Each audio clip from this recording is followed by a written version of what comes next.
Estamos aqui já sextando, já no fim da sexta, agradecendo o André, querido amigo, muito competente terapeuta, que aceitou o convite de vir conversar com a gente nessa tarde. Eu, toda sexta-feira, nesse momento de pandemia, tenho chamado pessoas que eu acho que têm mensagens importantes para dar para a gente, e o André é um deles. Então, queria agradecer a todo mundo que está aqui, em especial o André por ter aceitado o convite, e queria pedir para o André começar se apresentando, porque eu acho que tem muita gente que te conhece, mas tem vários aqui que não te conhecem também. Então, você podia se apresentar. O som tá bom? Tá ótimo. Então tá bom. Bom, boa tarde. Denise é uma grande amiga, nós temos várias parcerias, mas é a primeira vez que a gente está expondo as nossas conversas, né, Denise? Compartilhando. E isso é muito bom. E, então, vamos lá. Sexta-feira à tarde, já estou vendo um monte de gente.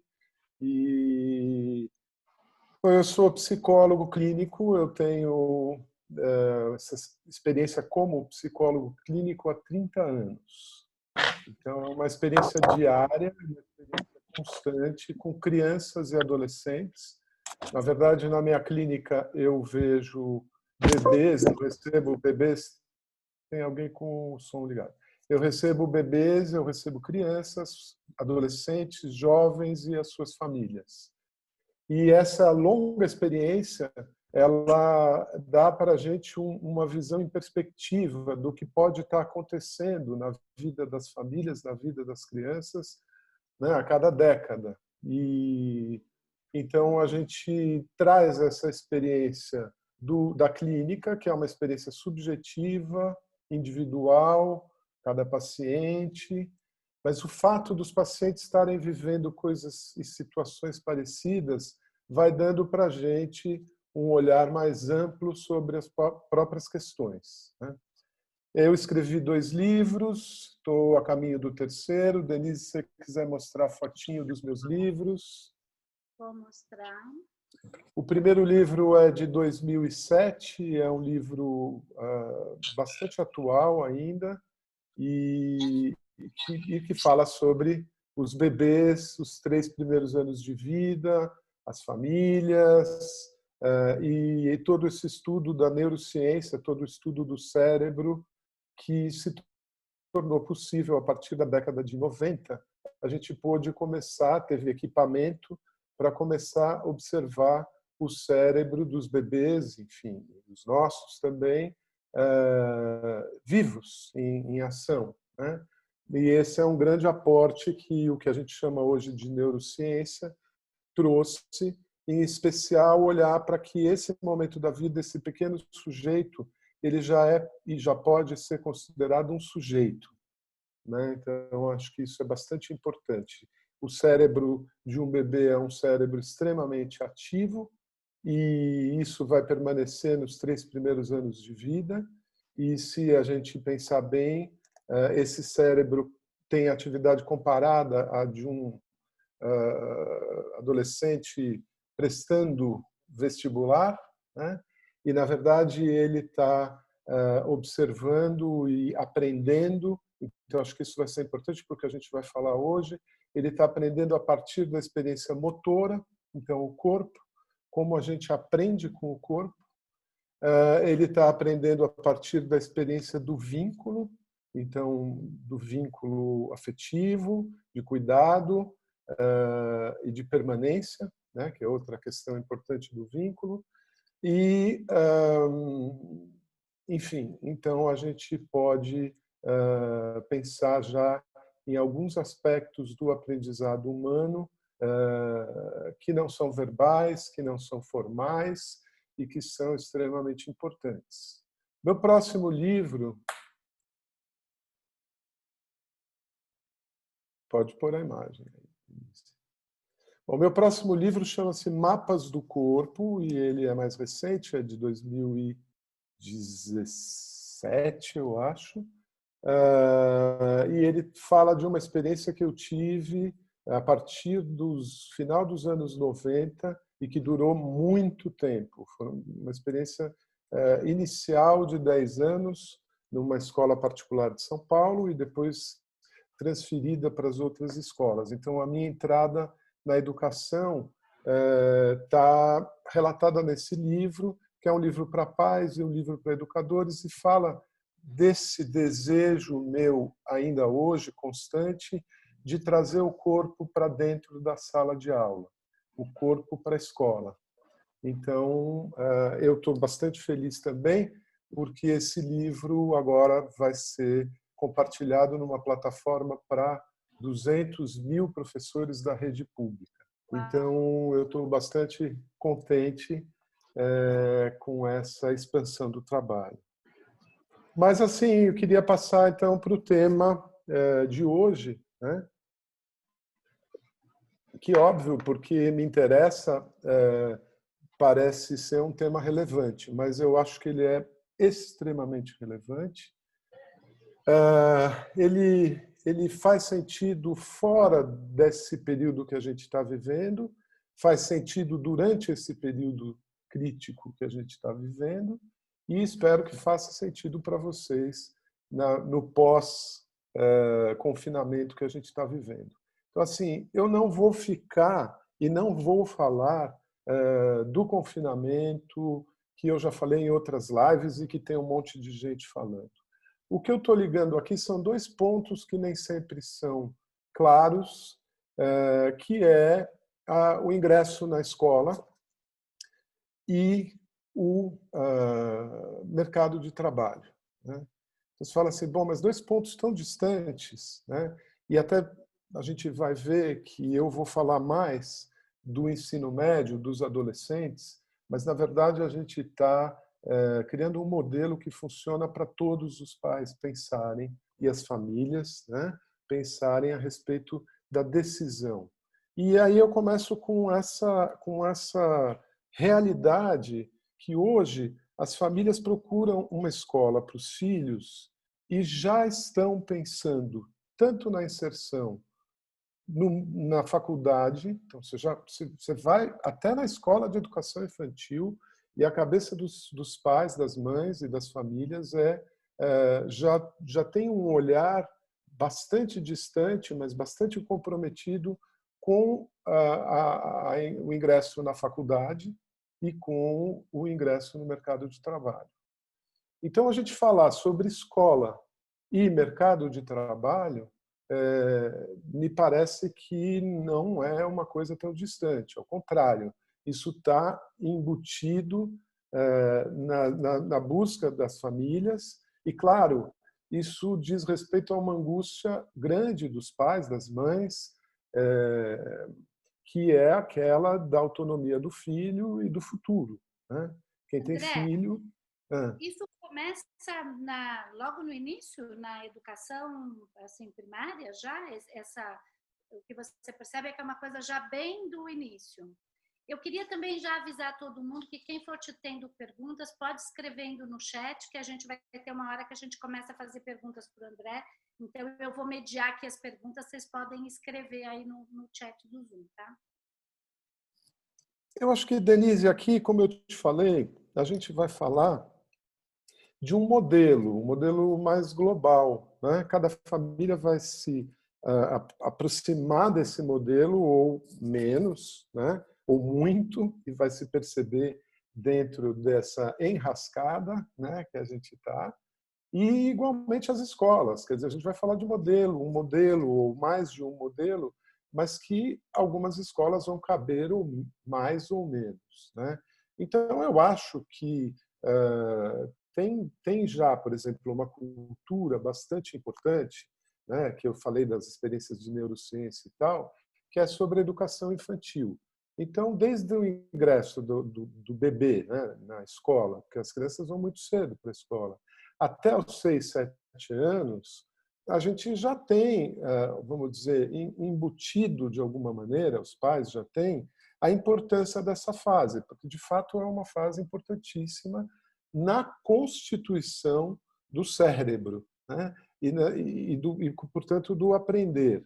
Então, a educação infantil ganhou um espaço importante e a gente vai falar da qualidade da educação infantil, que depois vai se perder logo a partir do primeiro ano. Tudo que tinha de bom fica para trás, né?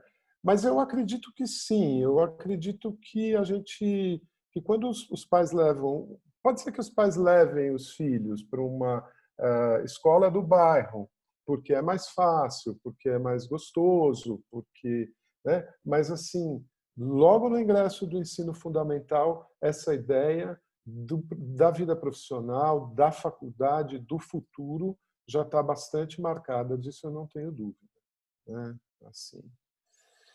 E o que é um grande problema, porque a gente vive num mundo cuja característica principal é a transitoriedade, a velocidade das transformações e as crises, né? A gente está vivendo uma crise nesse momento sanitária importante, mas eu não sei há quanto tempo a gente vem vivendo em crise e transformação, né? Então eu acho que a gente eu mesmo tenho aproveitado toda essa situação para refletir sobre assuntos que já existiam antes e que vão continuar existindo depois, né? E esse assunto da educação e do futuro dos filhos, eu acho que é um assunto bastante importante.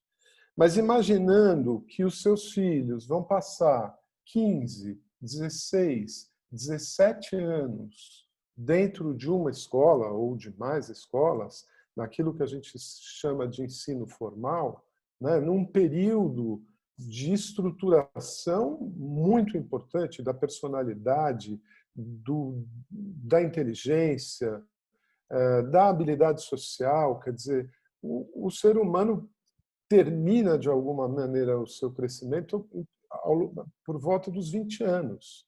O cérebro humano vai se amadurecer, de alguma maneira, por volta de 20 anos.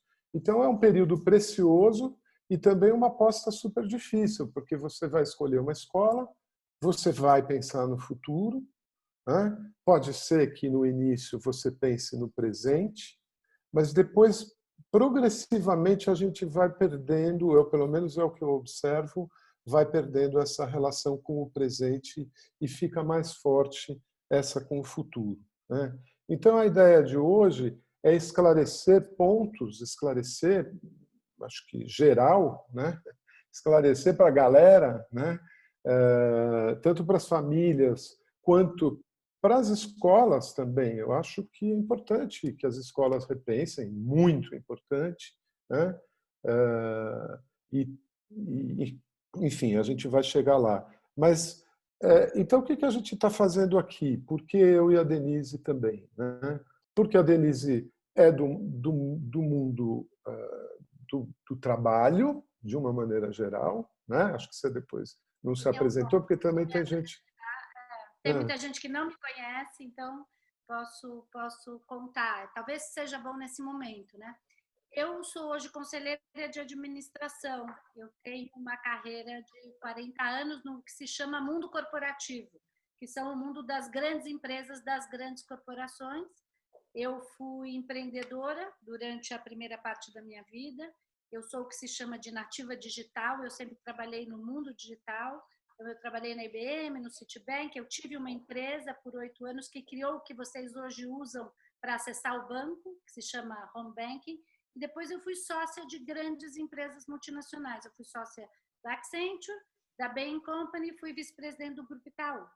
Então, na área de Itaú Tecnologia, né? E hoje sou conselheira de administração de grandes empresas e eu tenho no meu currículo assim uma quantidade de tempo que eu gastei na minha vida contratando pessoas, em especial nas empresas de consultoria. São empresas que precisam das melhores mentes, das mentes mais brilhantes, porque você só vende mente brilhante numa consultoria, você não vende nada mais, você não vende um parafuso, você vende ideias. E eu fui sócia da Accenture por quase 15 anos, é uma empresa que tem 200 mil funcionários no mundo, no Brasil tem 12 mil funcionários e eu contratei, talvez na minha vida inteira, 5, 6 mil pessoas. Eu era sócia responsável pela área de tecnologia e telecomunicações. Então, essa coisa do que faz as empresas quererem um jovem saído da faculdade, em geral, as empresas de consultoria contratam das melhores faculdades, os jovens mais brilhantes, fazem, inclusive, grande trabalho dentro das universidades escolhidas para escolher, e o que faz um jovem querer ir trabalhar numa empresa de porte grande, multinacional, não nacional. Então, eu acompanhei nos últimos, vamos dizer, 30 anos, o que aconteceu com esse mercado, como é que as empresas contratam, o que as empresas esperam e precisam, e com esses jovens que chegam nas empresas, também o que eles esperam, precisam. Então, eu acho que é aí que eu e o André nos encontramos nesse tema. Além disso, eu sou mãe de gêmeos de 28 anos de idade, que fizeram... Bebês, né, Denise? Bebês, né? Bebês.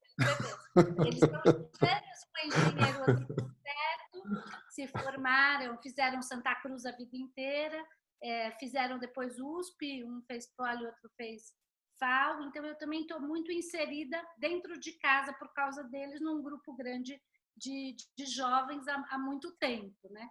Então esse é um tema precioso para mim.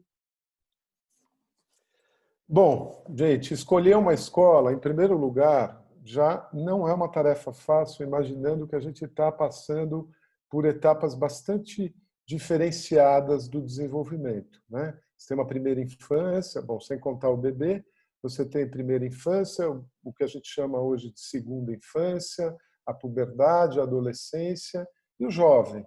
Então, assim, você imaginar que uma escola vai ser boa para o seu filho ao longo de todas essas demandas do desenvolvimento, já não é uma tarefa muito simples, né? E quando eu falo boa, eu não estou falando perfeita, porque nenhuma escola é perfeita. Estou dizendo que é uma escola que pode alimentar esse desenvolvimento com fases tão diferentes, né? Também eu não estou dizendo que não exista uma escola assim, mas nesse sentido ainda tem um outro dado importante que as famílias não gostam mesmo, porque o que serve para um filho não necessariamente serve para o outro. O que serve, inclusive, como experiência pessoal, né? Você fala, olha, eu quero criar meus filhos a partir daquilo que eu gostei ou que eu acreditei na minha formação, ou eu quero criar meus filhos a partir do oposto, porque eu quero seguir um outro padrão, né? Na verdade, isso tudo pode servir de guia inicial, mas logo a gente tem que tirar da frente, porque a gente tem que olhar quem está na nossa frente. E muito frequentemente, numa família com 2 ou 3 filhos, famílias até mais numerosas, você tem demandas diferentes, né? E as famílias não gostam, em primeiro lugar, não gostam de ter filhos em escolas diferentes. Claro, tem toda uma parte, uma logística, uma parte mecânica que é complicada, e tampouco as famílias se sentem seguras para tirar o filho de uma escola e mudar para outra. Então, também é um problema. Então, o que é o princípio que rege a escolha? O que a gente tem, no geral? A gente tem que a escolha confere ao estudante a responsabilidade de se adaptar à escola, mesmo que essa escola seja inadequada. Então, na verdade, todo o olhar, uma vez que você pôs uma criança numa escola, e eu não estou falando do olhar da escola, tá? Estou falando, isso também varia de uma escola para outra, mas estou falando do olhar da família, da escola e das expectativas sobre ela. Então, uma vez que você tem uma criança dentro de uma escola, o princípio ele tem que se adaptar. E é verdade, se adaptar é algo importante, né? E justamente a escola é um espaço fora da família, portanto, um espaço com regras próprias e que é muito rico, e a gente está percebendo agora que falta faz, né?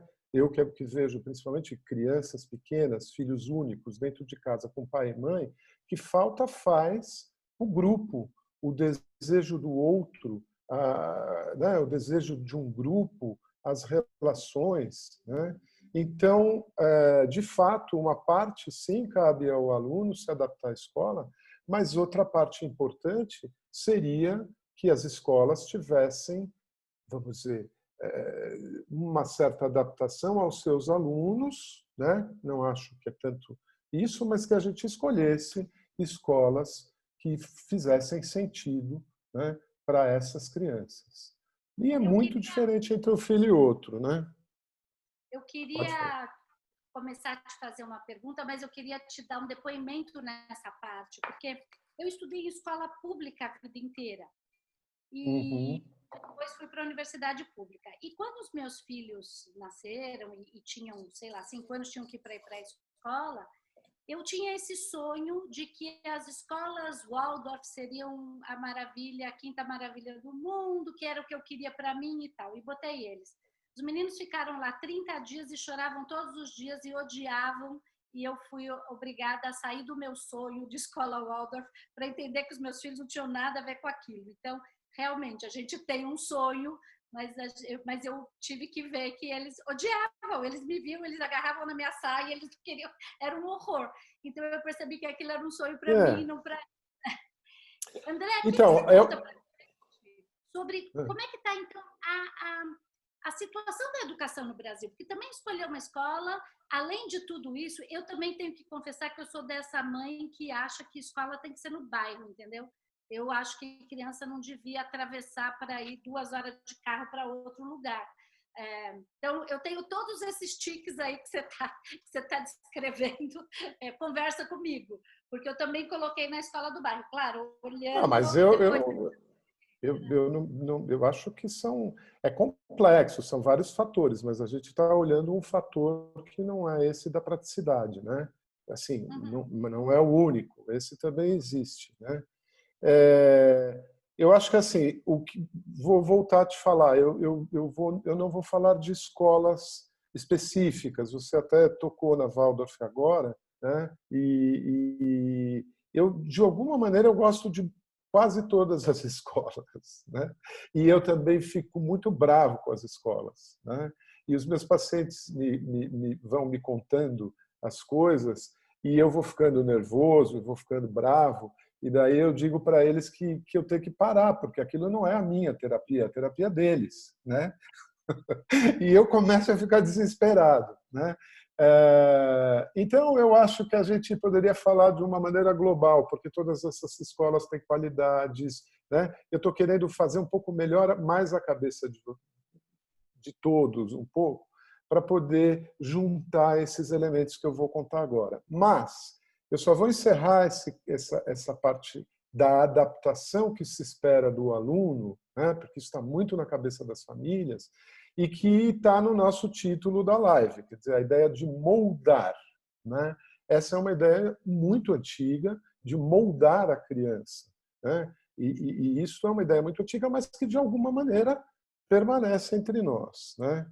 Então, quando você me pergunta como é que está a situação, eu vou fazer esse recorte que eu já falei para vocês. Eu vou falar de escolas particulares do estado de São Paulo, porque é o que eu mais tenho. Né?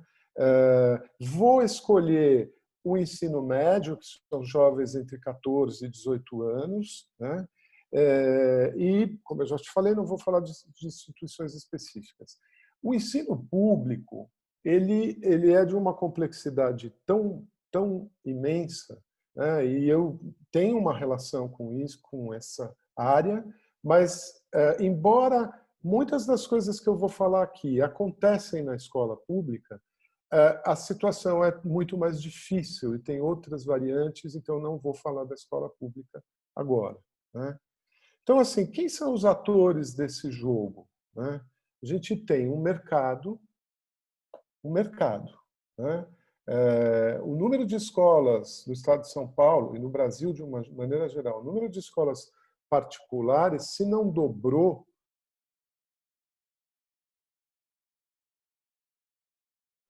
eu acredito, assim, nos últimos 20 anos. É uma coisa muito importante. Isso cria um mercado. Como mercado, né? Então, este ator que eu estou falando inicialmente, que é o primeiro ator do cenário, são as famílias inseridas num mercado. Que mercado é esse? Um mercado que propicia justamente mais variedades, né? Você tem variedade, você tem escolas de um jeito, do outro, pequena, grande, que enfatiza determinado. Então, assim, seria lindo, né? O segundo ator desse jogo que eu vou falar são as instituições, quer dizer, as próprias escolas que surgiram. Você tem a demanda, as famílias, um aumento de escolas, né? O terceiro elemento são os professores e os funcionários, né? Então, o professor está nesta cadeia e tem um papel muito importante, um papel central, mas não só os professores, todos os funcionários que fazem a escola acontecer, né? E no final dessa cadeia, a gente tem os alunos, né? A gente tem esses 4 elementos, mas a gente ainda tem um elemento hoje que veio para ficar, que é a tecnologia, que é o ensino à distância. Então, com tudo isso... Você falando desse jeito dá um pouco de angústia, porque o que está no final da cadeia devia ser o início da cadeia, ou não? Olha, para mim, total. Eu venho falar, venho levantar a bandeira aqui dos meus pequenos, entendeu? Eu quero dar voz a eles, né?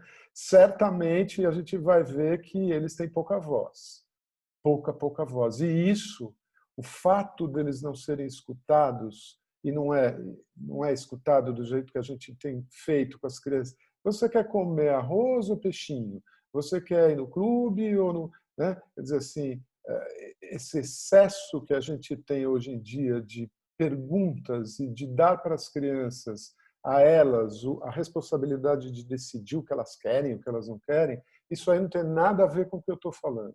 Escutar é escutar quem é esse filho, quem é essa criança, qual é o desejo dele, né?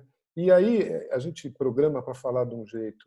Assim, passando uma régua na maior parte dos meus pacientes, eu acho que o primeiro trabalho dentro da psicoterapia de uma criança, de um adolescente, é óbvio, o instrumento é a escuta, mas o primeiro trabalho é chegar no desejo dessa criança ou desse adolescente. É algo que está tão confuso e tão abafado e tão pouco claro que quando a gente chega e com prática a gente chega mais fácil junto com as famílias e com essas crianças, a gente começa já a ter um alívio dos sintomas e do sofrimento, né? Então, assim, realmente dá angústia saber que essas vozes são pouco escutadas, né? Agora, vamos piorar um pouco a angústia. Está pouca angústia.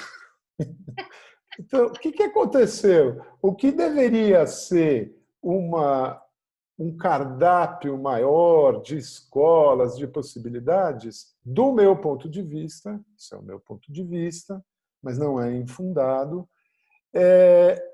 na verdade, deu um poder às famílias que elas não tinham. Porque elas têm um poder agora, como ator do mercado, de escolha e de impor às instituições muitos dos seus desejos. É assim que eu tenho visto, né? Isso vai junto com o aumento da competitividade das escolas, ou seja, as escolas começaram a ter que competir por alunos, né? Não podem se dar o luxo de perder alunos, você é do business, ter uma escola não é fácil, é um business que é muito trabalhoso e de muita responsabilidade, mas o que eu acho que foi acontecendo? Na verdade, essa competitividade, essa pressão dos pais em relação quando eu falo pais, famílias, né, e do mercado, foi atingindo um pouco os projetos pedagógicos das escolas. Então, a escola, de alguma maneira, vai atendendo aquilo que o mercado demanda, né? E há, no meu ponto de vista, uma interferência grande das famílias dentro da escola, né? André, Então, você assim, acha que isso já era assim? Ou mudou ultimamente com mais competição e tal? Porque sei. A impressão que eu tenho, e pode ser naive, é que antigamente as escolas tinham uma linha e os pais que escolhessem ficar ali ou não, e não que as escolas se adaptassem ao que os pais querem. Você acha que isso foi migrando? Eu acho que não é uma mudança explícita, né? Mas eu acho que é uma mudança do mercado, sim. Eu acho que isso aconteceu. Eu acho que se levava um filho para uma escola porque você acreditava naquele projeto pedagógico, né? Acho que isso ainda acontece. Lembra, estou falando de um modelo geral. Eu não estou falando de todas as escolas. Eu acho que muita gente que está aqui pode falar: ufa, que bom, a escola do meu filho não faz isso, entendeu? Então, nem eu faço isso, né? Então, acho que era diferente. E eu dou um exemplo que é assim, né, Denise? Na verdade, quando você procura um médico, você procura um, dois, três opiniões, você decide por um médico e você concede a ele a sapiência dele, aquilo que ele sabe, né?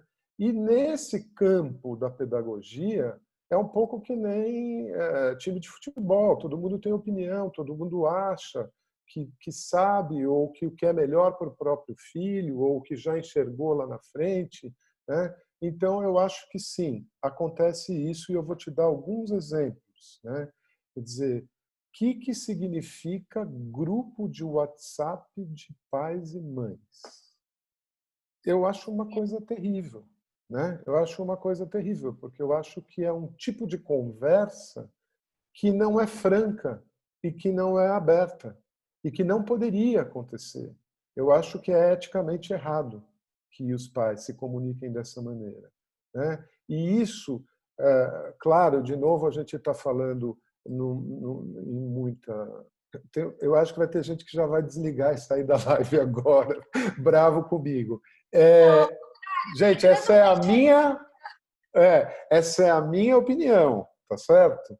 Não, não, não, é claro que tem um lado positivo, mas esse lado positivo seria totalmente resolvido num fórum aberto, mediado pelas escolas, onde os pais pudessem falar, isso existe, onde os alunos pudessem falar, os professores pudessem falar e a gente se entendesse ali. Agora, quando eu faço um grupo de WhatsApp e não te convido, é um pouco esquisito, não é? Se eu te dizendo con... aqui no chat assim, e vai você não entrar nesse grupo, você vai ser vista como outsider. Pois é, agora. E assim, a gente ouve coisas fortes em relação ao desrespeito à figura do professor, né? Porque assim, aí vai até para uma coisa conceitual, ou o que você acha que o seu filho deve aprender sobre tal assunto ou não.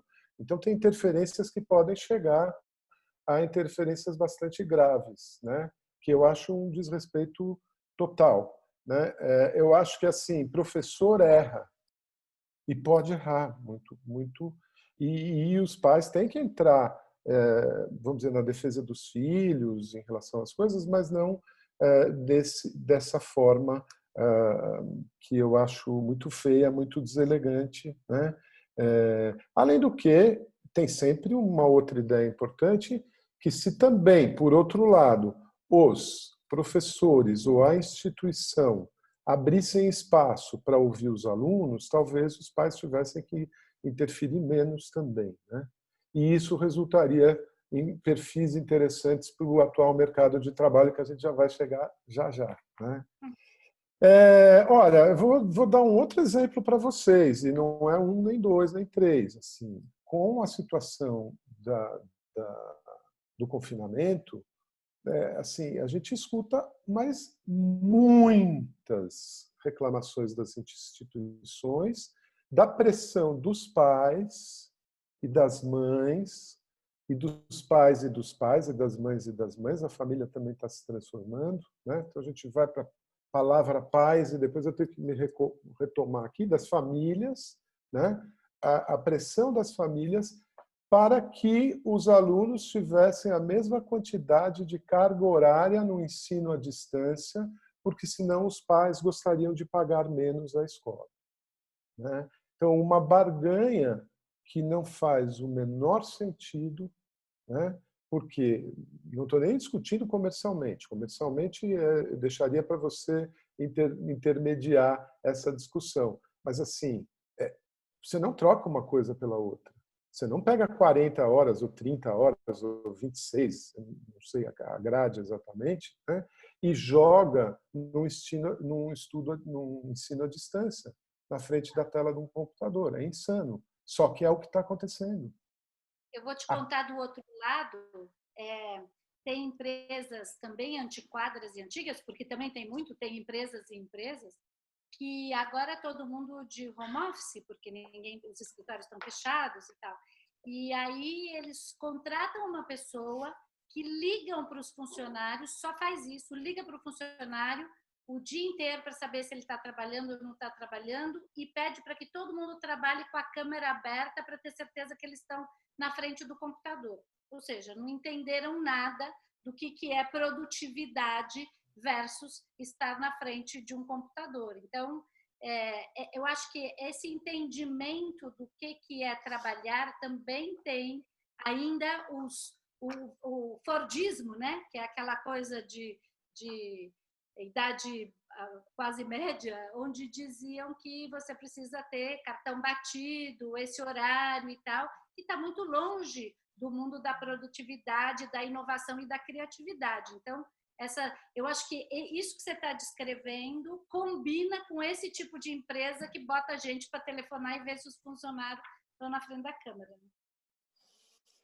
Olha, eu estou falando das famílias, né? E as famílias, uma das justificativas da família é que as crianças estão perdendo conteúdo.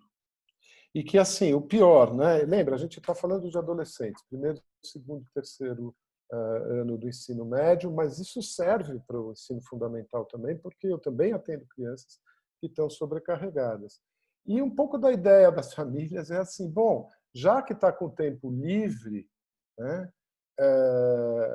Então vamos ter carga horária pesada, né?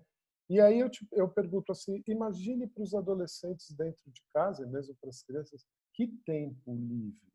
Tempo livre. Não tem tempo livre, está tempo preso, está todo mundo preso em casa. Quer dizer, uma série de funções fantásticas e fundamentais da vida presencial não estão sendo supridas. Então, você não pode trocar isso por carga horária de tarefas e de ações diante de uma tela, né? Mas a justificativa, Denise, é sempre conteúdo. Porque está se perdendo o conteúdo. E aí a gente vai falar sobre conteúdo, e acho que essa é realmente algo que talvez surpreenda aqueles que não estão acostumados a pensar sobre educação, sobre desenvolvimento da criança. E sobre mercado de trabalho. Porque conteúdo hoje é bem relativo, nós vamos ver mais para frente nessas empresas, né? Pelo que a gente está. Conteúdo acumulado, quantidade de conteúdo. É uma espécie de Deus, eu penso assim, que o conteúdo é uma espécie de Deus capaz de aliviar os pais de suas angústias em relação ao futuro dos filhos. Essa é tipo uma pílula que você toma, entendeu? Assim que você fala, meu filho está tendo conteúdo, conteúdo, conteúdo, e daí pronto, ufa, então pronto, vai dar tudo certo na vida dele, né? Essa pressão é tão grande, Denise, que, por exemplo, uma escola que oferece meio período, né? Isso é mais comum no ensino fundamental, ela oferece meio período. O que você imagina? Você fala, vou escolher essa escola porque ela oferece meio período. Aí meu filho vai poder fazer outras atividades à tarde, vai poder brincar, vai poder... Não, as escolas estão tão pressionadas nesse mercado competitivo que elas dão conteúdo, de novo, para que o cara passe a tarde fazendo as tarefas.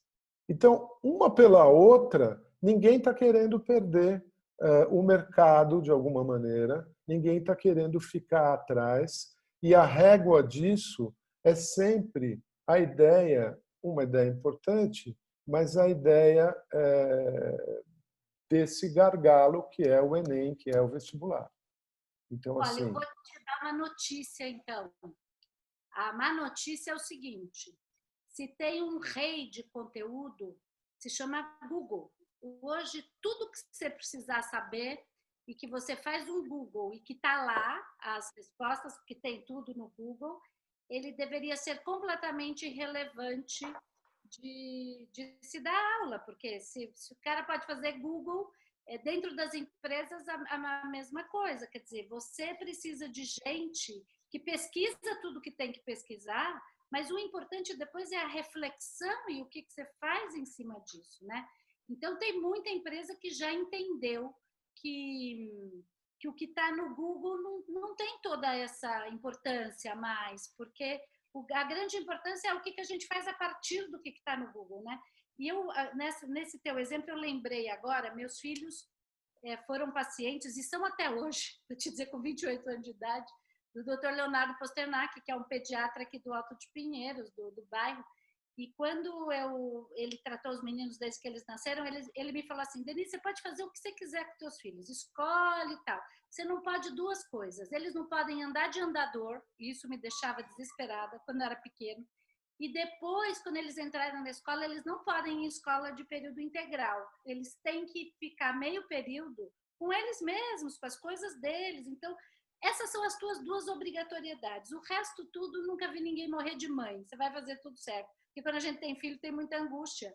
E gêmeos, então, você fala, não vou dar conta de jeito nenhum. E eu acho que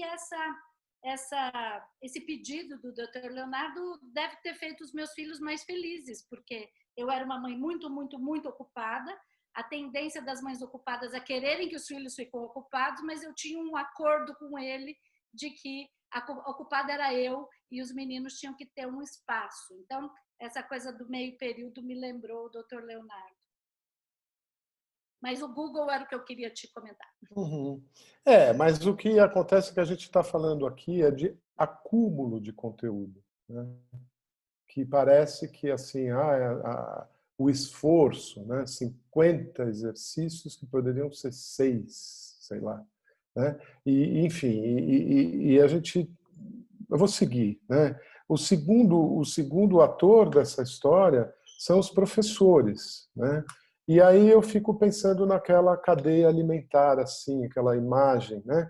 O peixe grande que come o peixe, que engole o peixe médio, que engole o peixe pequeno e o outro que engole o peixinho mínimo, né? Claro, as crianças representam o peixinho mínimo, mas o professor ele é esse terceiro elemento dessa cadeia. E ele recebe uma carga imensa de pressão. É um verdadeiro rolo compressor para reproduzir as demandas, de alguma maneira, dos pais, que é também, não é só dos pais, das famílias, mas do mercado suposto, um mercado que é isso que a gente quer desconstruir de alguma maneira. E o professor, ele reproduz, porque ele também está num trabalho onde ele tem que vestir a camisa daquela instituição, né? Ou muitas vezes ele acredita nisso também, não sei, mas no geral eu acho que ele também não lhe é dada a opção, né? Uma das coisas eu acho que importantes do confinamento foi a gente perceber finalmente a importância dos professores, né? Eu acho que isso todas as pessoas que têm filhos perceberam a importância dos professores, dos funcionários, dos coordenadores, que assim, realmente agora a gente quer beijar, né? E deveria ser sempre assim. O professor tem uma carreira nobre, muitas vezes é como um médico, é uma carreira vocacional, né? E de uma responsabilidade brutal, né? Quer dizer, eles ficam com os nossos filhos o dia inteiro. Então, é terrível a gente não valorizar esse profissional, né?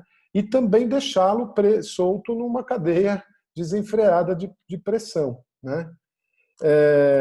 E agora eu ainda tiro mais o chapéu porque eles, de uma hora para outra, tiveram que desenvolver habilidades tecnológicas, né? Desenvolver habilidades tecnológicas para as quais eles não estavam preparados, né?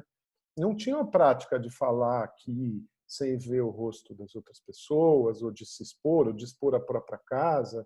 Então, assim, tem um ganho importante para eles, né? É um momento histórico, poderia ser, na verdade, mas é um momento que pode ser melhor conduzido, mas um momento importante, né? Agora, então eu tiro meu chapéu para os professores. Mas também, e agora talvez uma parte desligue o Zoom, né? Ou talvez eu seja mal interpretado, mas é o seguinte, tem professor malvado. Sabe por que tem professor malvado? Porque o ser humano é malvado. E sabe quando a maldade acontece? Quando a gente sofre uma pressão muito grande e não pode falar, né? Isso acontece até, não estou falando que os professores façam isso, mas isso é um dos princípios do bullying, quer dizer, a criança recebe uma carga tão grande de pressão, compressão, agressividade, violência, e ela não tem como colocar isso para fora, ela reproduz. E nós todos, né? Até contou uma história bonitinha assim, talvez não tenha nada a ver, mas para alegrar o Zoom, eu catei um passarinho, peguei na mão um passarinho no meu consultório. Olha, eu peguei um passarinho no meu sítio. E eu estava com a Silvia, minha mulher. Eu falei, Silvia, filma para mim, porque eu vou soltar o passarinho. Então a Silvia filmou, eu abrindo a mão e aquele beija-flor voando lindamente, ainda em câmera lenta e tal, não sei o quê. Eu fui mostrar para um menino de 6 anos. Todo, né? Eu todo imbuído, né, do romantismo, da liberdade e tal. Aí ele olhou bem para mim, através da câmera, e falou assim, você não teve vontade de apertar o passarinho? Você não ficou com vontade de apertar o passarinho? Né? E aí eu aproveito para dizer que a gente escuta, se surpreende, né? Porque eu não estava esperando. O meu treinamento é escutar, é acolher, é olhar dentro de mim o mais rápido possível para saber se eu tenho uma resposta para aquilo. E eu fiz esse processo e falei para ele, fiquei. Mas fiquei com mais vontade de cuidar dele e soltá-lo, né? Então, assim, a gente incluir, né, a maldade, a pequena maldade, a crueldade, né, o desejo também, é uma forma de humanizar isso. E o professor, às vezes, tem suas pequenas maldades e que aparecem muito, muito, muito, eu acho, na avaliação, né? Eu acho que os professores precisam das avaliações, das formas de avaliação, né? Eu acho que as formas de avaliação... A maldade aparece no espaço de poder. Eu não sei, que se entenda que eu estou me incluindo como uma pessoa malvada também, né? Então, não, porque senão eu estou apontando, né? É que o que eu digo é que assim é tanta pressão sobre esses professores e eles desvalorizados e ainda as famílias colocando o dedo, né, onde não devia. E desculpa, gente, todo mundo que agora ficou com filhos, né, tanto tempo, os filhos não são só gracinha, só bonitinho, só o mais inteligente, só o mais legal. Então, eles seguram uma barra pesadíssima, né? Mas eu trouxe essa ideia de que, às vezes, aparece um lado um pouquinho mais sombrio em todos esses elementos, né? Todos nós, todos nós. Alunos. E aí, a palavra alunos, sabe o que é a etiologia da palavra alunos? Então, a quer dizer sem, né? A, sem. Luminus quer dizer luz. Então, são seres sem luz. Então, assim, a gente já começa, né, de uma maneira que é óbvio que quando cada um de nós falamos isso, não queremos dizer isso. Mas isso está incutido de algum jeito. É aquele que vai receber a iluminação do saber. Ok, mas o que a gente começou falando lá desde o bebê é que eles já são sujeitos. Eles não são seres passivos. Isso já foi tábula rasa, ou, né, essa impressão moldar, imprimir, isso aí não, né? Então, assim, desde muito cedo, o bebezinho aprende a escolher coisas, a se afastar das coisas que ele não gosta e ir na direção das coisas que lhe interessam. Então, assim, sem luz, eu gosto da ideia ou de estudante, que eu gosto, ou de aprendiz, né? E aí, sim, o conhecimento clássico ele é muito importante, mas a gente vai entrar nessa questão do saber fazer. Saber fazer, e aí a gente está entrando, chegando agora no mercado, né? Então, o saber fazer é diferente, e a gente vai ver mesmo em estrutura cerebral, né? É diferente do conhecer, né? É uma estrutura totalmente diferente e é o que se espera do mercado hoje, né? Então, que a pessoa saiba fazer, o acúmulo de conhecimentos e conteúdos, quer dizer, claro, ele tem que conhecer muito bem, e isso varia de profissão para profissão, a questão técnica dele. A questão técnica ele tem que conhecer muito bem, mas ele precisa saber fazer. E a escola só dá espaço para isso na educação infantil. Só dá espaço para isso na educação infantil. A gente vai ver, né? Para o aprender motoramente, para o aprender com o próprio corpo, para o aprender na relação com o corpo dos outros, né? O aprender com o corpo é brutal. É brutal, e é brutal não só para o bebê, é brutal para o adolescente, que presencialmente e para o aluno do ensino fundamental 1 e 2, ele aprende pelos poros, tipo isso, entendeu? Ele aprende pelos poros, está cheio de... Eu tenho várias crianças que eu vejo que aprendem e elas parecem que não estão prestando atenção e elas aprenderam.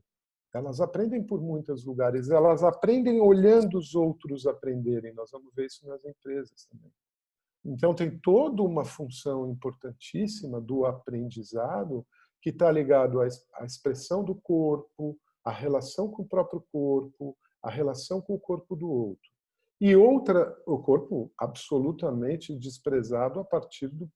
Bom, desculpa, gente, eu estou falando de um modelo, tá? Hoje já tem muitas escolas que conhecem o meu trabalho e o trabalho de tantas pessoas que vêm já produzindo trabalhos para as escolas. Mas, assim, a maior parte do espaço para o corpo é na primeira infância, depois você passa a sentar numa cadeira e acabou, e vai até o final sentado numa cadeira. E eu, quando estou falando do corpo, Denise, claro, é uma área do meu interesse, mas também há uma área do meu interesse, a emoção. O cérebro aprende... Alguém entrou aí. Acho que já mutou.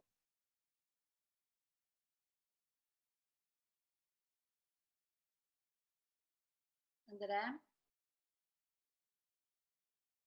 André, você está em mute, você tem que tirar... Ok. Já voltei. Deu alguma coisa aqui. Alguém entrou sem mute e aí fala. E me derrubou aqui. O cérebro aprende porque se emociona. A emoção, o corpo, todos esses elementos são fundamentais. E são absolutamente desprezados nessa busca do conhecimento clássico, que, na verdade, está confundido com conteúdo, né?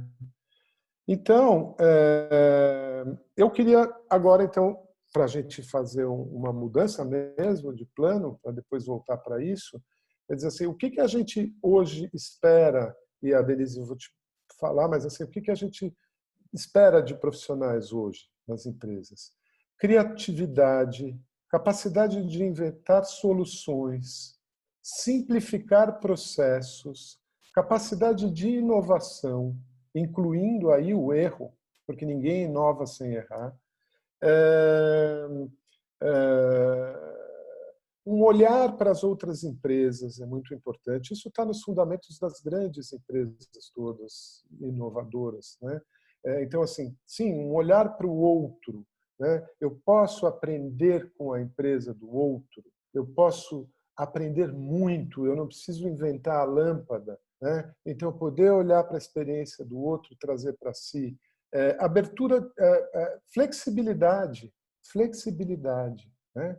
Que é uma palavra raríssima dentro dos 14, 15 anos que essas crianças passam dentro da escola. Flexibilidade, a gente ouve disciplina, mas flexibilidade é uma coisa que possivelmente ninguém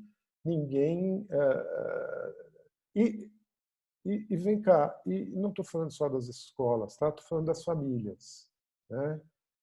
A ideia, todas essas ideias também não estão muito presentes ou bem seguras para as famílias, né? Aí voltando, abertura para mudança de ideias. E a gente fala, não, mas você não queria a bicicleta, agora você quer o patim, mas você não sabe o que quer. Ou seja, não dá para mudar, né? Mas você não escolheu essa atividade no começo do semestre e agora você quer mudar? Não, não, não, não, não, tem que ir até o final.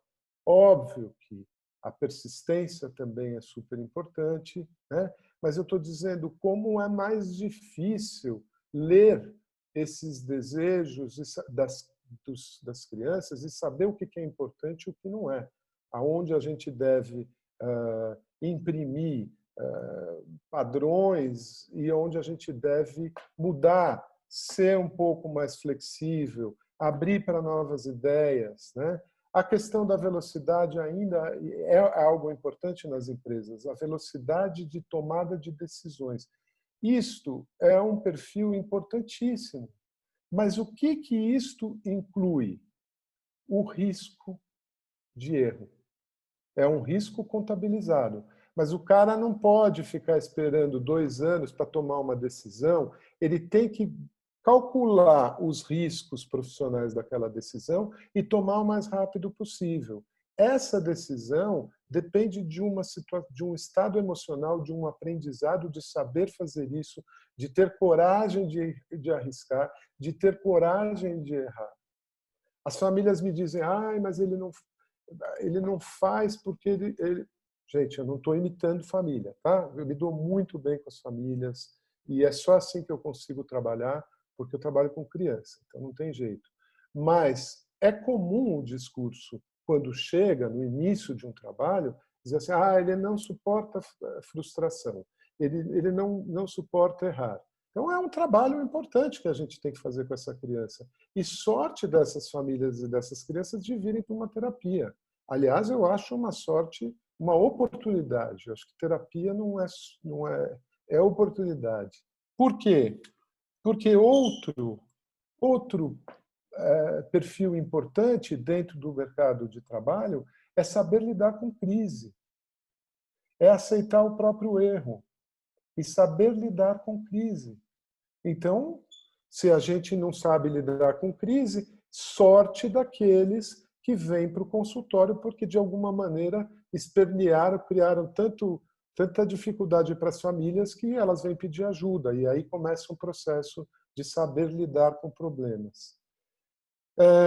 Múltiplas funções, né? Então, essa possibilidade, né, de mudar de uma situação para outra, adaptabilidade. Isso sabe de onde vem também? Né? No corpo, eu estou vendo a Renata lá do Rio de Janeiro, que é das cadeias musculares, que fez a mesma escola que eu. No corpo, isso tem muito a ver com o jogo de cintura mesmo, com os músculos e com a adaptabilidade de opa, agora eu tenho que prestar atenção, opa, agora eu posso relaxar, opa, agora é futebol, opa, né? Quer dizer, você poder mudar. E se você coloca uma vida inteira um aluno sentado numa posição fixa, de cadeira e carteira, durante 14 anos da vida dele, desculpe, está faltando muita coisa, né? Assim, Capacidade de... vai se mexer. E aí termino aqui dizendo capacidade de diálogo. As empresas estão querendo diálogo, né? Inclusive indicando, falando, olha, se você errar, não tem problema. Você tem que avisar o mais rápido possível o seu erro. E, claro, não pode ficar errando a mesma coisa, né? Não dá. Né? Entrega de resultados, competitividade, isso tem muito, né? Hoje também. mas, ao mesmo tempo, é uma competitividade que tem um apoio dessa ideia de equipe também, né? De estar inserido numa equipe, né? Então, eu acho que eu queria te ouvir um pouco, Denise, para poder depois voltar para... Eu fui quer dizer assim, anotando aqui algumas coisas quando você ia falando, né? Primeira coisa é assim, as empresas contratam pelo que a pessoa sabe e demite por como ela se comporta. É muito difícil alguém ser contratado pelo como se comporta e demitido pelo que sabe.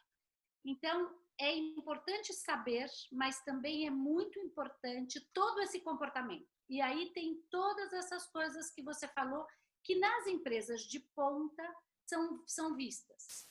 Eu diria assim, hoje em dia, o que é empresa de ponta? É empresa inovadora, que entende o humano, que entende a nova jornada dos seus clientes, que hoje é chamado de jornada do consumidor.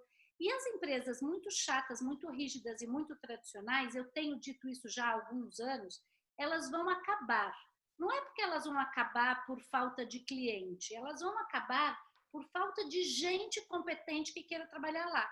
Porque os lugares são de uma chatice enorme, ninguém mais aguenta.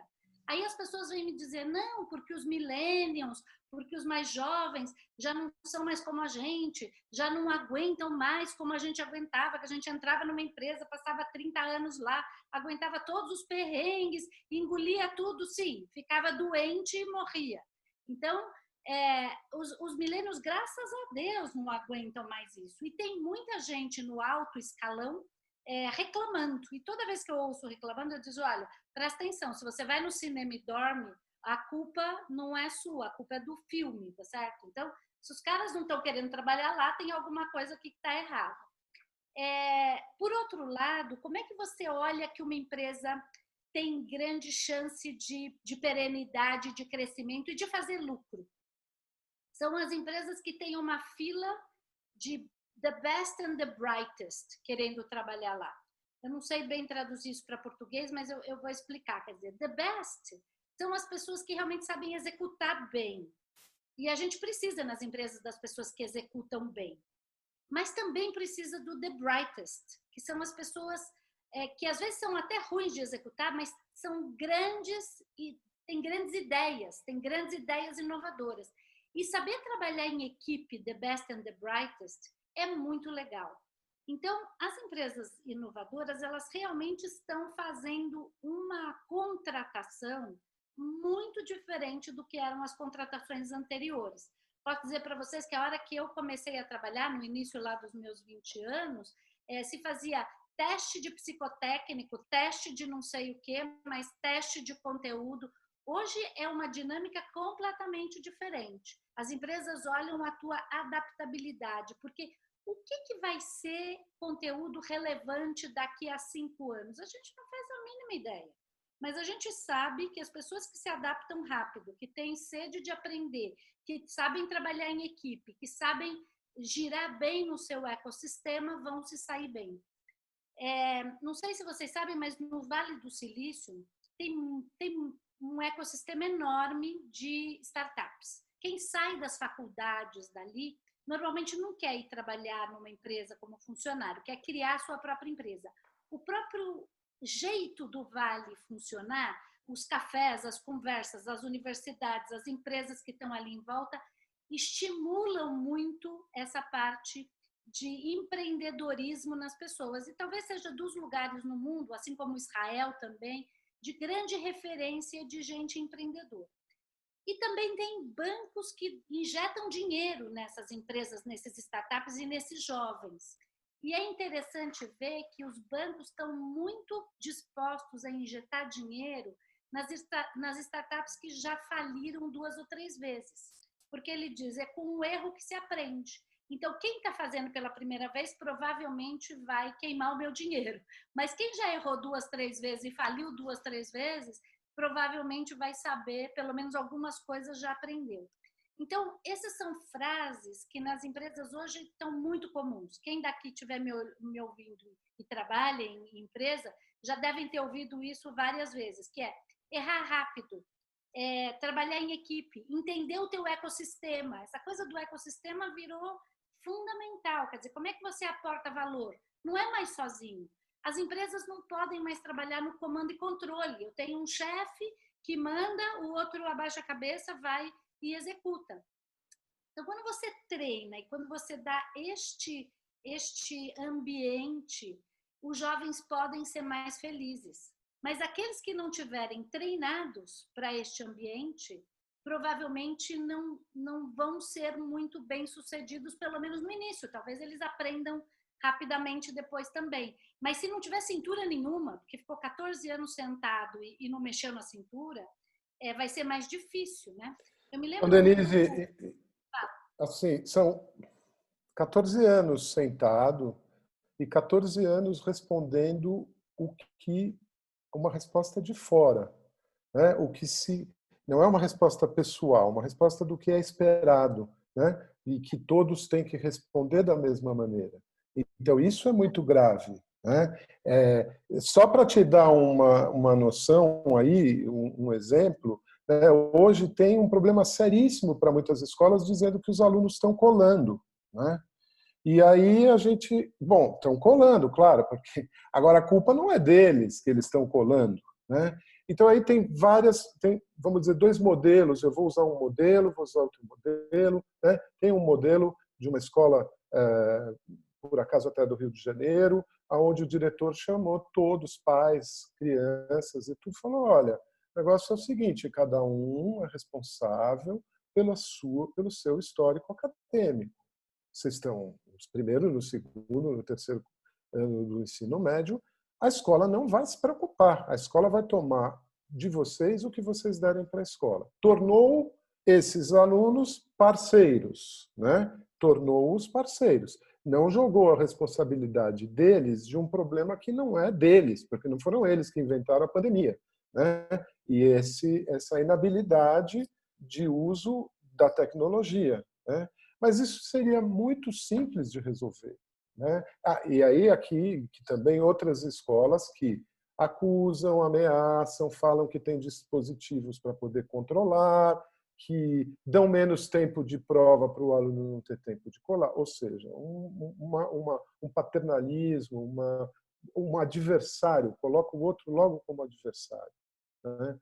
Assim. Então, mas também corrigir prova que é passível de uma única resposta, ela é mais fácil de colar e mais fácil de corrigir. Eu vou te contar como é que é o processo seletivo numa empresa de estratégia. Eu fui sócia da Bain Company, mas a McKinsey, todas as empresas de estratégia que precisa do the brightest. Não tem resposta certa ou errada. Tem um problema que eu te dou e a tua linha de raciocínio de como é que você resolveria este problema, com dados, com cálculo, com o que for. Então, um jovem que sai da faculdade e vai trabalhar numa empresa dessa, tem 2, 3 horas para resolver um problema da vida real e está se procurando ali como é que ele chegou nessa solução. Agora, corrigir uma prova é uma prova mais difícil, mas talvez eu estou aqui palpitando nas escolas, não tenho nada a ver com a escola, mas talvez ao invés de fazer tantas provas, podia se fazer uma única prova, englobando muitas coisas, que vai ficar uma só para corrigir e que não é passível de cola, porque você precisa, aquilo que está no Google, gente, de novo, não, mas vantagem eu vou te competitiva. dizer que a situação seria muito mais simples se a avaliação fosse opinativa, cada um dá a sua opinião. Ponto. Então, é isso. Né? Acabou. Só Não que é tem muito certo mais errado. difícil de... Agora, Denise, eu queria seguir um pouquinho aqui. Né? Posso? Uhum. Porque Estão assim... falando aqui de avaliação constante. Posso só responder aqui a avaliação constante? Olha, a Accenture, maior empresa de consultoria do mundo, onde eu estive lá, como eu disse para vocês, como sócia há 15 anos, tinha um sistema de avaliação incrível para bônus. e os sócios avaliavam os diretores, que avaliavam os gerentes. Passava 4 dias, a empresa inteira parada avaliando. Há 3 anos atrás, eles tiraram a avaliação. O bônus vem a partir da autoavaliação dos funcionários. Então, olha como é que o mundo corporativo já está em outra, porque são empresas de ponta que perceberam que isso de eu avalio você de fora e te dou uma nota e essa nota vale um bônus em dinheiro, já não é mais o que eu quero dos meus funcionários. Então, é interessante isso também do modelo avaliativo, né? Tem um modelo... Não, super importante, acho que tem tudo a ver mesmo. Tem um modelo de aprendizagem do profissional, né, que as empresas usam hoje, que é um modelo chamado 70, 20 e 10, que, resumidamente, quer dizer um pouco do que você estava falando lá, dos 70% do aprendizado profissional é com experiências próprias, com aprendizagem on the job. Quer dizer, na verdade, é no saber fazer, é mão na massa, né? E é uma prática que inclui tudo isso que você estava falando, as conversas informais, compartilhamento e troca sobre técnicas, processos e rotinas. Quer dizer, 70% se dá de uma maneira informal, na prática, na experiência e com todo esse universo de troca. Então, isso está pressupondo uma habilidade social importante, que a escola não... Desculpe, gente, eu vou ser... Não, eu vou ser linchado, mas assim, gente, quais são os momentos bons para poder ter contato entre os alunos? A entrada, a saída e o recreio. E os mínimos intervalos entre uma aula e a outra. Sabe quanto tempo isso tem? Desse tamanho. É muito pequeno. E aí, justamente, esses espaços de convivência e de trocas e de aprendizado não formal, ele fica perdido também, né? 20%, então 70% é no aprendizado por si próprio, 20% é no aprendizado através da observação dos outros, olhando os outros. E 10% é unicamente 10% é adquirido por meio de treinamentos, participação de congressos, cursos, workshops, leitura e aquisição de conteúdo. Então, assim, 10%. Claro que um médico isso não cabe, né? O cara tem que estudar a vida inteira e etc. Não é assim. Mas eu digo... ele tem que operar e treinar e ter paciente também. Então, acho que cabe sim, porque se ele só estudar... Então, assim, vou para o cérebro humano e vou falar de 2 formas que o cérebro tem de aprender. Uma que se chama aprendizagem implícita e outra que é o que a gente chama de aprendizagem explícita, né? A aprendizagem explícita ela é também declarativa, chamada declarativa, né? É aquilo que eu posso descrever, explicar, declarar, né? Acontece de forma consciente.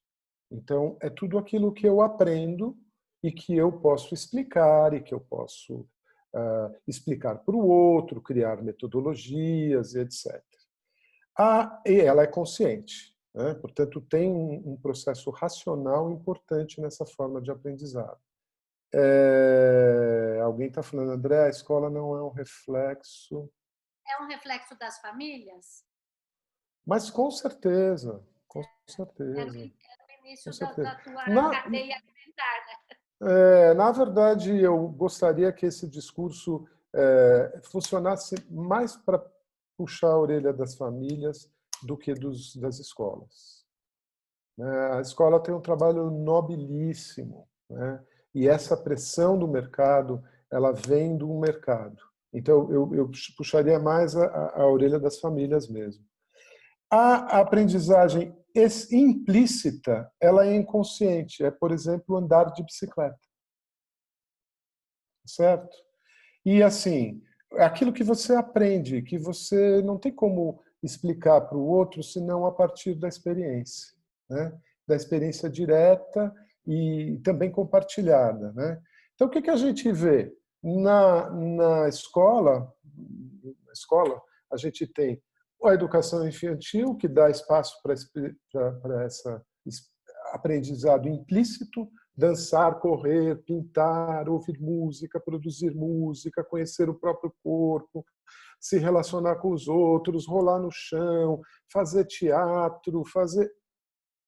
E daí ela passa para um direcionamento de aprendizado explícito que vai ficando cada vez mais e mais intenso. Aí o que a gente vê com os líderes das grandes empresas? Um monte de líder de grandes empresas fazendo workshop de culinária, de dança, de teatro, jogando ping-pong, né? Abraçando árvore, fazendo meditação, né? Então, de fato, a gente está falando de uma lacuna que eu acho que, se os pais não entenderem, as escolas não vão poder incluir isso dentro do currículo delas. Mas eu queria fazer uma parte aqui nesse assunto como representante das famílias, porque aqui eu sou mais família, né?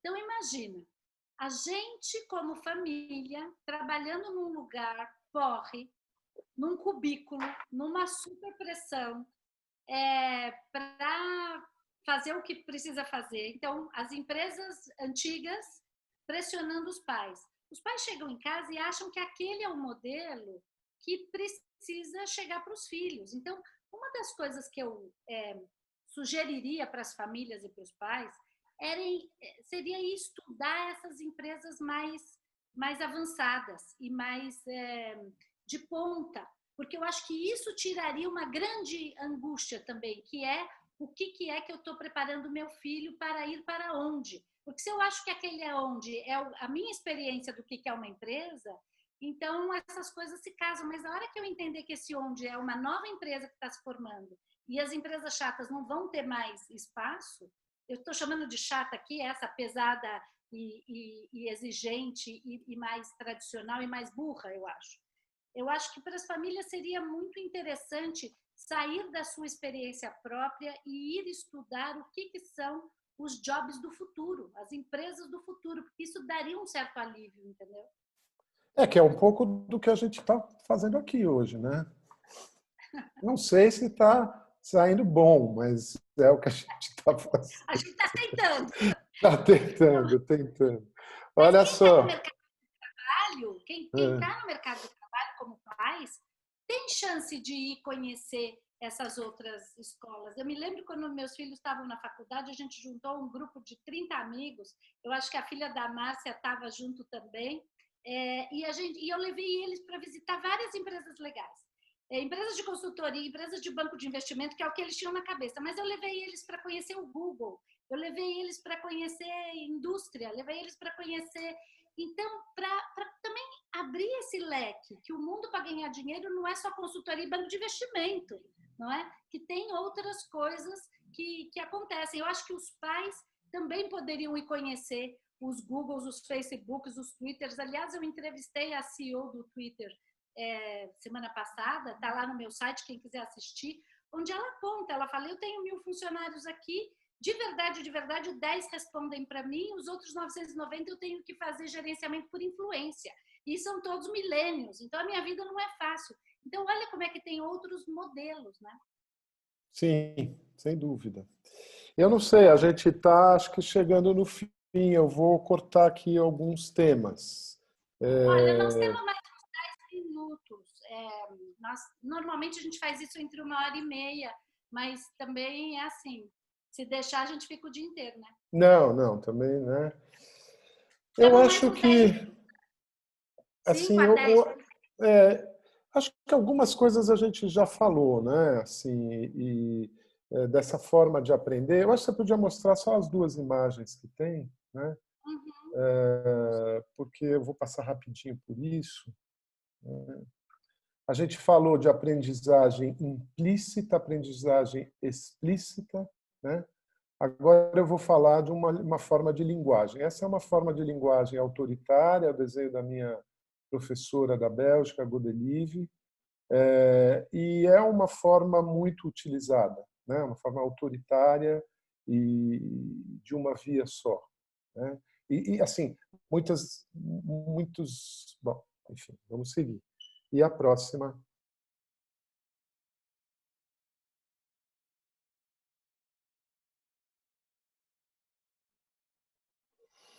Bom, tudo bem, é um desenho lá da educação infantil, mas tem uma outra posição de quem está na liderança e de quem está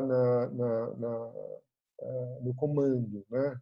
A palavra comando é muito importante, super importante. Ninguém está falando que não tem que ter comando quando se fala de autoridade, mas o comando é a partir do diálogo. E isso até ocorre na educação infantil, mas depois vai se transformando, né? E a gente tem, por trás disso, uma parte do cérebro que aprende, que são os neurônios espelho, que aprende a partir da observação do corpo do outro, né? Então, tudo isso que a gente está falando deveria ser muito trabalhado ao longo da vida desses adolescentes, para que eles pudessem levar esse aprendizado para as empresas também, né? E, finalmente, eu vou falar de motivação, né?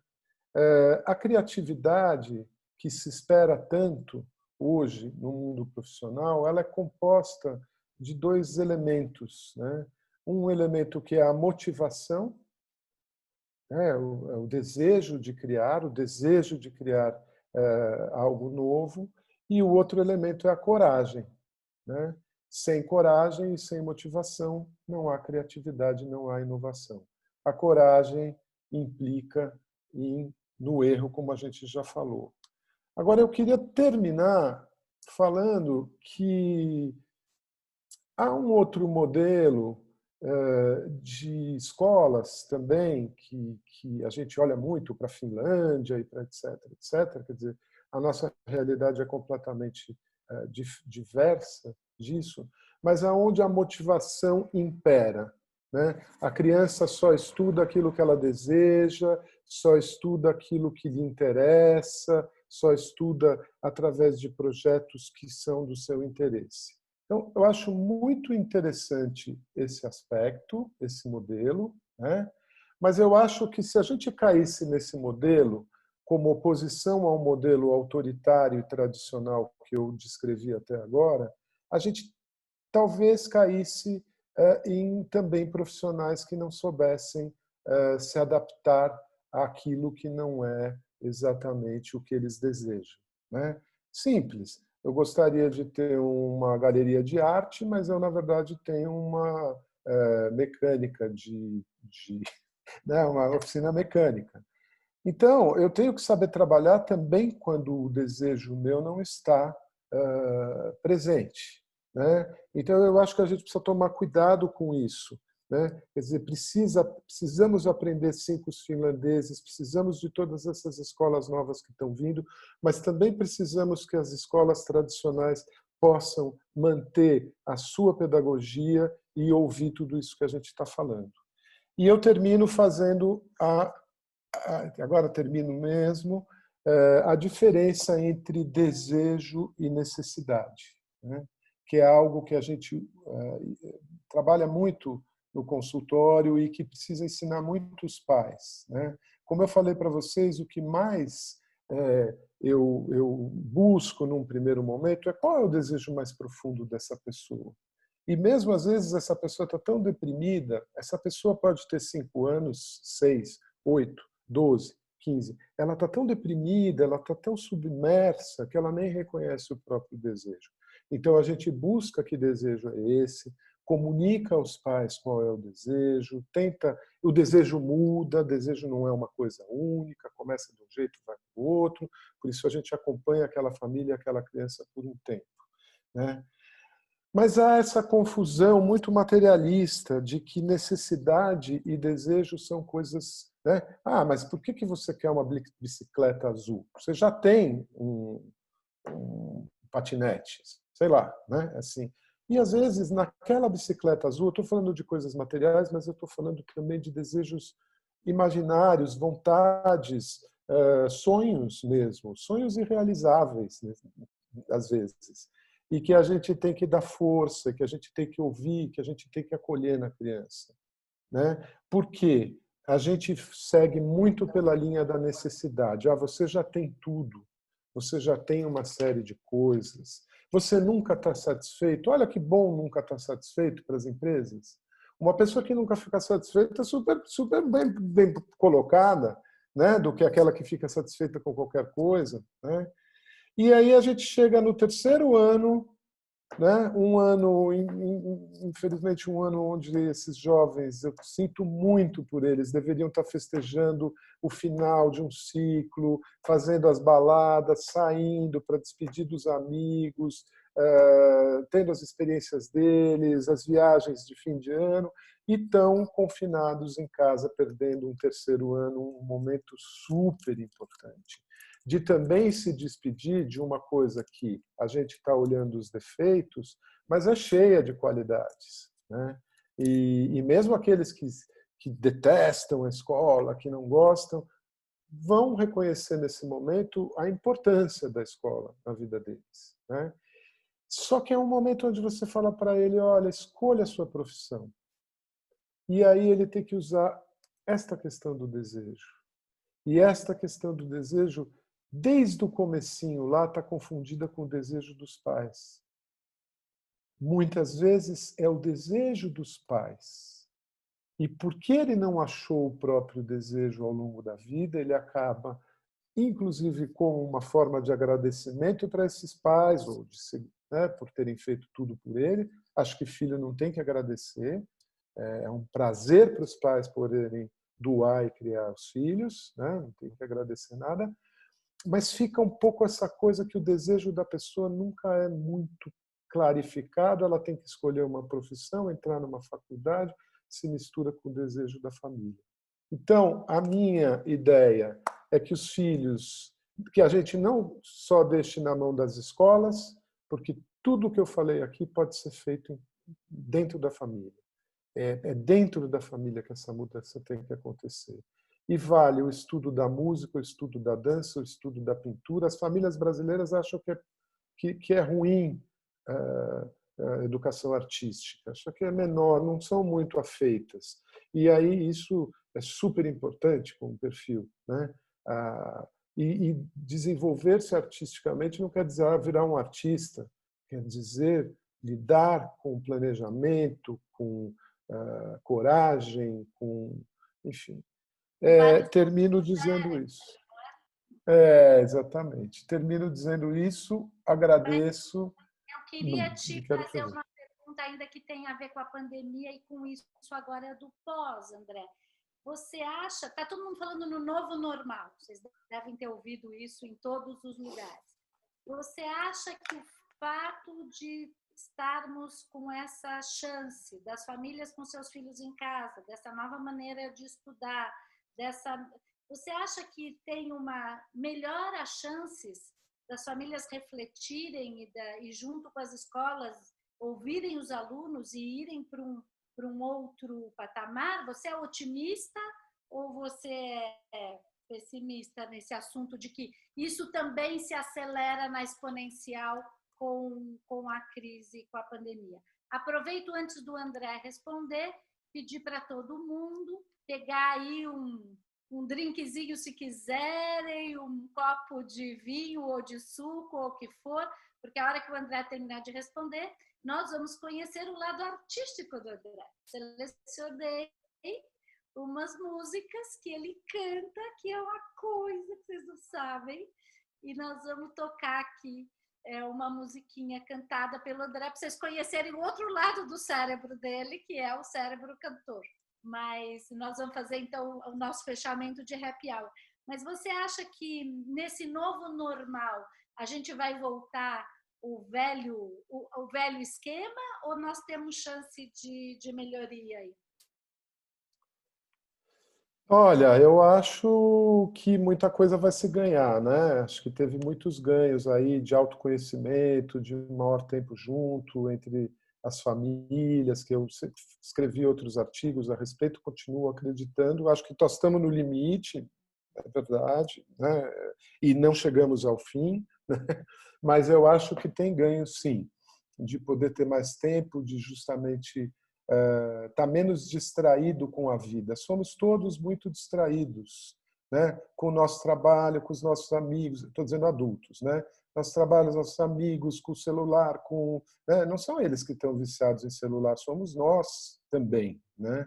E então a gente fica muito distraído, terceiriza, manda os filhos para a escola, né? Aí de vez em quando aparece lá e tal, ou acompanha, como eu já falei, mas eu acho que isso foi um ganho.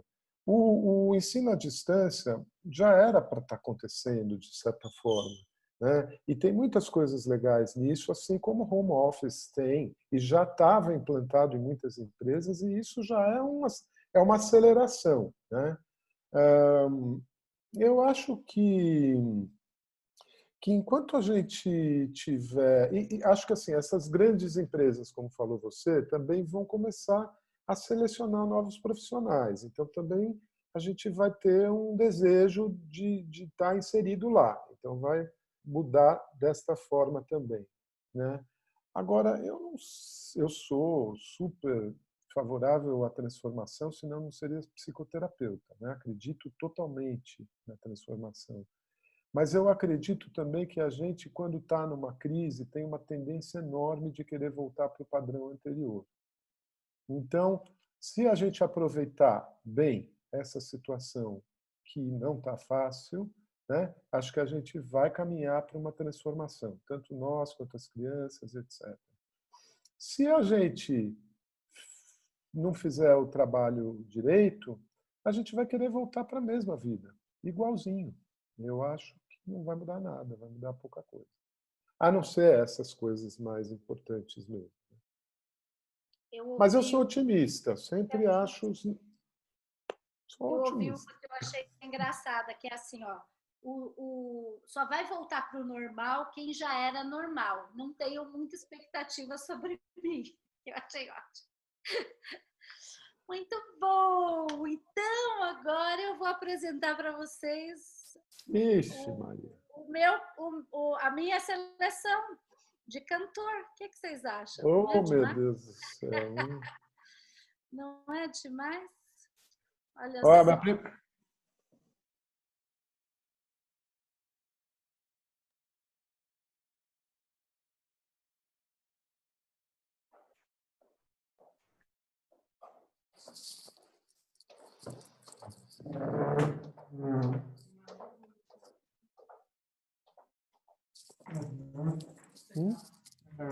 Pega lá.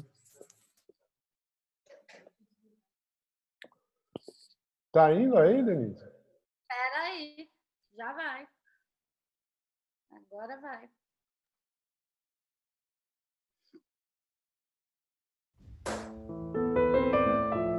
Olha eu, ó.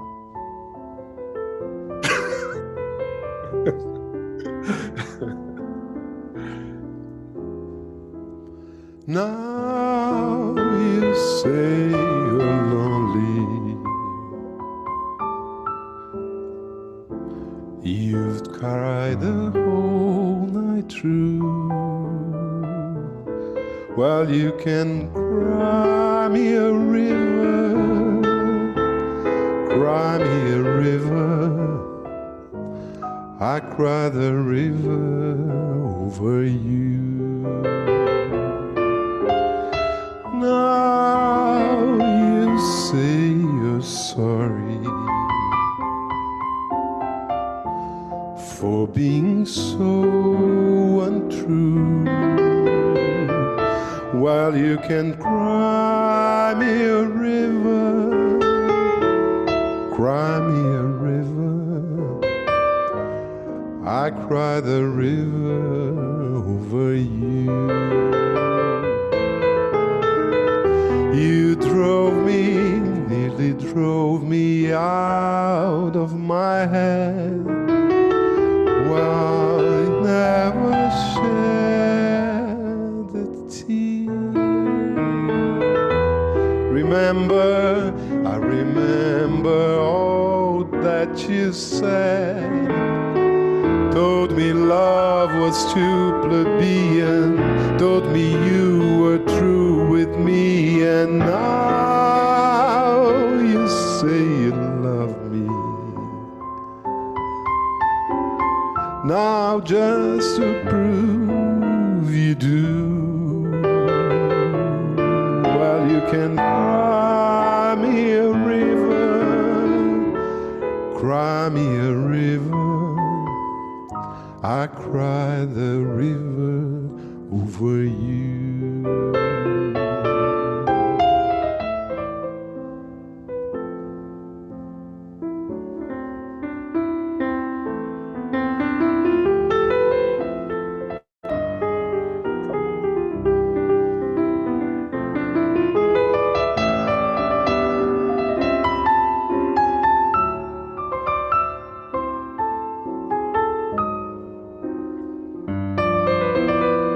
Não sou eu que estou tocando piano, não. Meu amigão Ricardo Castelhano, cubano. Vai, toca, hein? Pelo amor de Deus.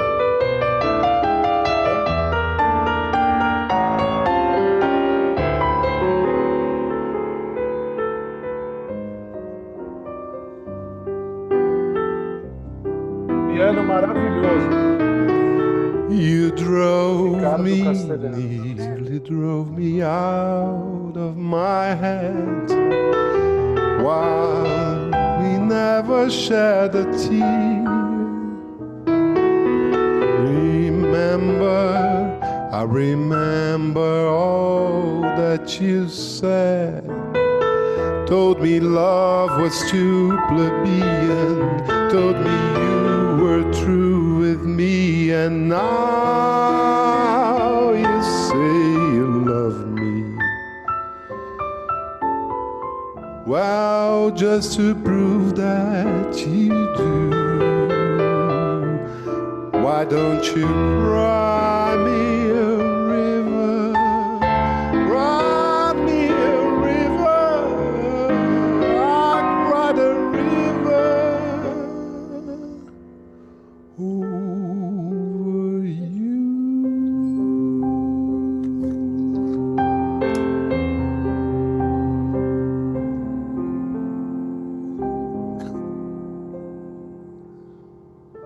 Valeu, gente. Obrigado por ouvir.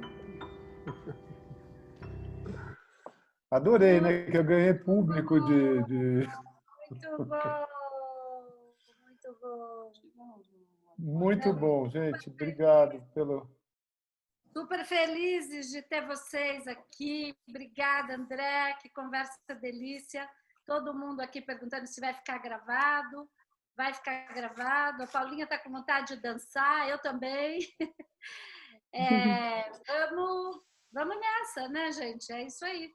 Seguindo em frente. Quem quiser assistir as conversas lá dos CEOs, a Tânia colocou aqui já o link. Eu acho que vale a pena. Tem muita gente bacana fazendo transformações nas empresas. E vocês, pais, e escola e terapeutas, vamos cuidar dos nossos alunos, né? Dos nossos queridos. Obrigada, André. Uma delícia falar com você. Obrigadão. Obrigado. Obrigada. Muito bom, muito bom.